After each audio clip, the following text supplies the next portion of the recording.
Lovely to have you back with us on Afternoon Express. Now, a report from the South African Institute of Race Relations revealed that only 33% of children live with both parents. For those in single-parent homes, 39% live with their mother, while only 4% live with their father. Founder of Child Maintenance Difficulties, Felicity Guest, started a group in order to empower single mothers by offering advice to those experiencing difficulties in obtaining child maintenance, as well as advice on how single parents can co-parent effectively. Felicity, welcome to The Loft. Lovely to have you with us. Thank you for having me. I love how the name of your organisation just cuts straight to the chase, Child Maintenance Difficulties in South Africa. And most people, when you talk about child maintenance, the first word that comes to mind is difficulty. Yes. Why do we find ourselves there? And your decision to start this organisation was actually sparked by a personal experience. Yes, it was very much so. My own journey has been a very troublesome one, which started with a fraudulent divorce. And in the divorce, he said he had no children. So I was unable to claim maintenance. I then had to apply to have that set aside and then institute divorce proceedings. So it took a number of years from the time I got separated. So I was already experiencing the abusive side of it. And then when my divorce went through, I thought, well, at least now I'm going to get relief from the courts. Yay, I have a maintenance agreement in place. Yeah.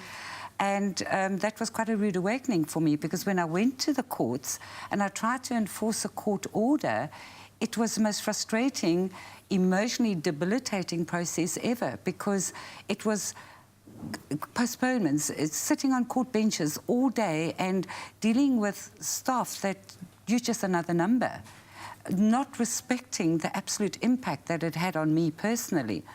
So one day, coming back from another very disappointing day in court, I just burst into tears. In fact, I'd done a bit of a sit-in at Newspaper House out of my sheer frustration. Yeah. And then I went home and I just was besides myself. And I said, what are other women doing? How are they coping with this? Yeah. I've had resources. What are other women doing who don't have the resources that I have? And I got into my computer and I said, Facebook, surely I can connect with people. And it was, what am I going to call it?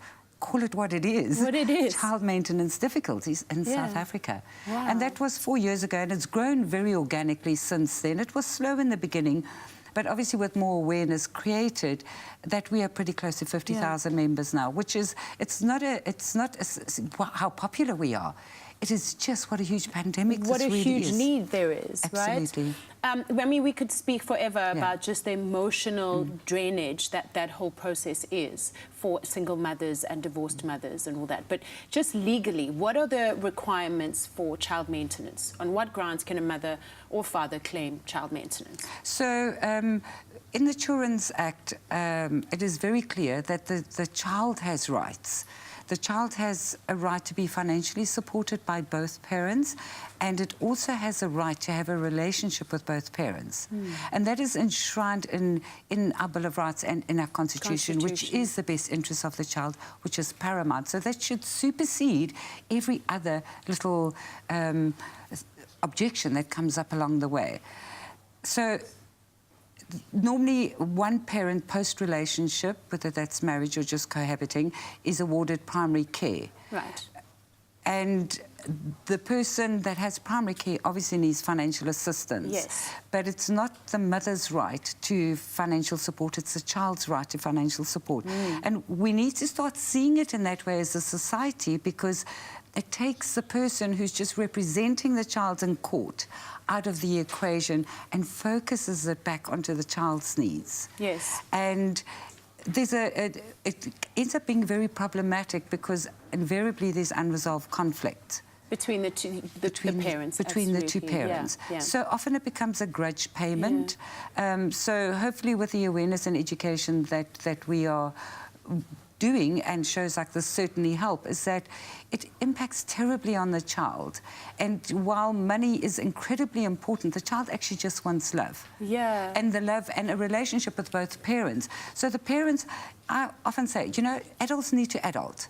And adulting means growing up, becoming emotionally mature, and just getting on with and it admitting and doing what if you're having if there's conflict, go and resolve the conflict. Yeah. That's step number one.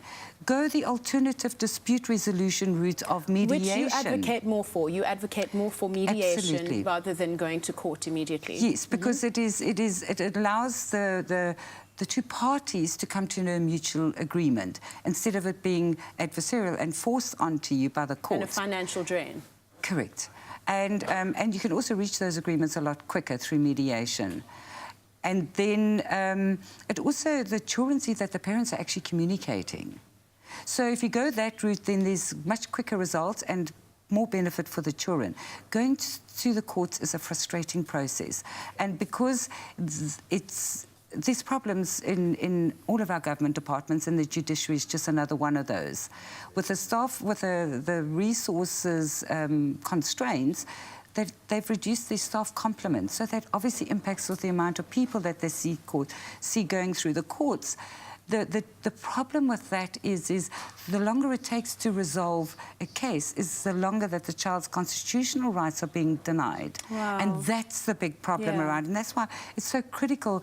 It's forcing women further into poverty. And the majority of people who live on the poverty line are women, because there's still huge disparities in earnings. Yeah.